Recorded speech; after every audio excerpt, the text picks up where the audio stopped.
இப்போ நான் வெளியே போய் பெருசா என்னை பத்தி சொல்லணும்னு இல்லை. பக்கத்துல இருக்கிறவங்களாம் நம்மளை கவனிச்சுக்கிட்டே தான் இருப்பாங்க. நமக்கு தான் தெரியாது, நம்ம வீட்டுக்குள்ளே இருக்கிறோம் அப்படின்னு நினைச்சிட்டு இருப்போம். நம்ம பக்கத்தில் இருக்கிறவங்க எல்லாம் ஜட்ஜ் பண்ணிக்கிட்டே தான் இருப்பாங்க.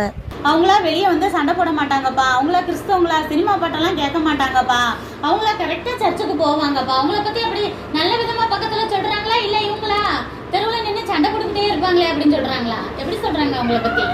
நல்ல விதமாக சொல்கிற மாதிரி நம்ம நடந்துக்கணும், சரியா? இப்போ வீட்டில் கரண்ட் போயிடுச்சு, நம்ம ஒரு கேண்டிலை ஏற்றுறோம். கேண்டிலை ஏற்றிட்டு ஒரு பாத்திரத்தை வச்சு மூடி வைப்போமா, இல்லை ஸ்டாண்டில் வச்சு நல்ல வெளிச்சம் கொடுக்குற மாதிரி வைப்போமா? என்ன செய்வோம்? ஸ்டாண்டில் வச்சு நல்ல உயரமாக ஒரு இடத்துல வைப்போம். அப்போ தான் அது ரூம் ஃபுல்லாக என்ன செய்யும், வெளிச்சம் தெரியும். அப்படித்தானே?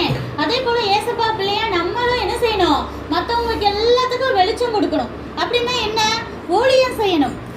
அதுக்காக நான் வெளியே போய் இல்லை நான் மேடையில் நின்று தான் பேசணுமா, எனக்கு இந்த வயசில் அதெல்லாம் தெரியாது அப்படின்னா நீங்கள் என்ன செய்யலாம், ஸ்கூலில் படிக்கிற இடத்துல பக்கத்தில் ஏசப்பாவே தெரியாதவங்களுக்கோ, இல்லை யாராவது இப்போ அழுது எங்கள் வீட்டில் இப்படி ஒரு கஷ்டம்ப்பா அப்படின்னு சொல்லும் போது நீங்கள் ஒரு ஆறுதல் சொல்லணும்.